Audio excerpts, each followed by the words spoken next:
So Monster Clay. Never used this oil-based clay before. I've used the classic Plastilina clay. I did like the Plastilina. The thing I didn't really like about it was it always left this really gross, sticky, gummy film on your fingers after you used it, and had a weird smell. Smells really not that bad, but it's not exactly pleasant. The Monster Clay has no smell. It's really nice. I bought the medium and hard clay. I've done 2 sculpts so far. I liked how they turned out. I did kind of a small-ish bust, and then I did like this cute little tiny mushroom guy. So this guy I did with the hard. I know I should have done the bust with the hard clay, but I did this little guy. I'm hoping that focuses properly. I did this little guy with the hard clay. It was pretty difficult actually because he's so tiny and he doesn't really have like a lot of details. They're pretty basic details. It's nothing crazy. I did the bust with the medium clay, so it's much softer.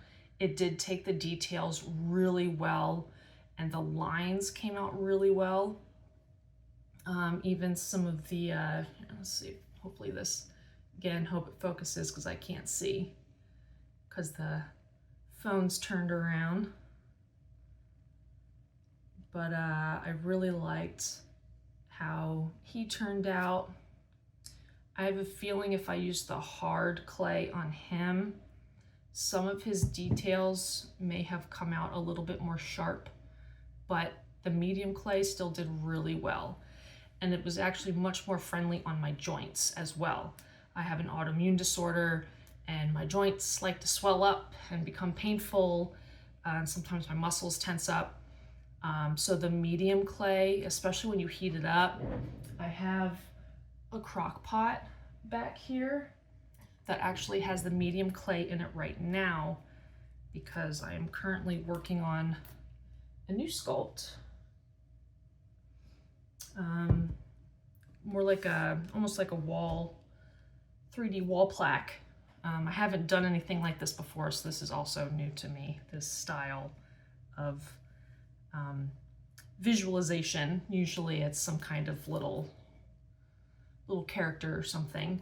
The hard clay was really nice to hold like his arms since they're so tiny.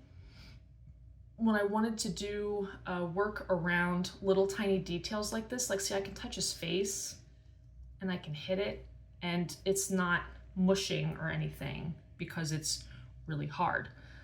When it cools down, it gets really hard. When you heat it up, it does get very soft. It feels like you're working with a medium or soft clay when you heat it up. It does harden very quickly, especially like if you're in a colder room or your house is colder, your hands are really cold, it will harden very quickly. So I would keep that in mind. I've really enjoyed it.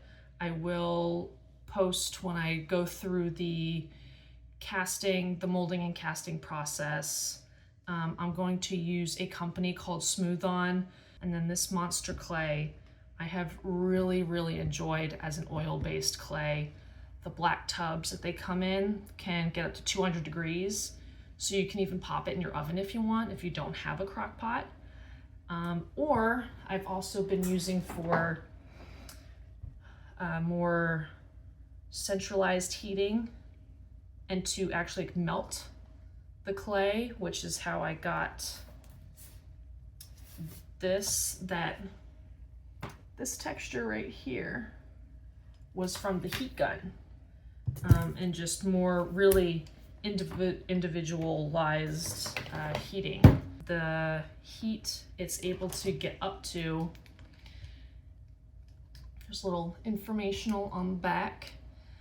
It can get up to 150 degrees. You really don't want it to get any higher because I believe, listening to someone else talk about it, it actually starts separating, the mixture starts separating.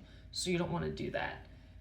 Otherwise you'll have to like melt the entire tub and you got to mix it up, but you know, you don't want to burn it. So I won't even try to get it over that temperature. But when it is melted, it is also very hot. Even if it's not at the full liquid temperature, when it's in the crock pot, it can still get really hot. So I'd be careful about that too. You don't want to burn your fingers. I've already done that a couple times because again, I'm an idiot. So just kind of be wary of that. If you want to know anything else about my first tries with this clay, or if you want me to try something with it, I am totally down for that. I will go ahead and try and do whatever you want me to experiment with and see how it turns out, or if there's a certain look. I want to try some kind of pouring methods with this as well. That would be kind of fun to see how that turns out. Basically making molds for your sculpt to make molds. I know some people do that for their like tabletop gaming and stuff, so they can make like their tiles and everything. It's actually pretty cool. Yeah, so that's it for now, and I will get back to you. Okay, so I wanted to show you what this looks like as a liquid. So this is it melted. So you're just able to pour this. So right now it's really hot, so I won't touch it with my fingers, but that's what it looks like as a liquid. And see, it just kind of, it looks like, almost looks like frosting. So it gets very, very soft, so you could almost use it as like a plaster. So yeah, it looks really, really cool. And you could just smear this if you wanted to. So this is what it looks like as a liquid, and very, very soft. And it looks like we have a surprise guest. Okay, bye. So yeah, I just wanted to show you because it was sitting in my crock pot for a while.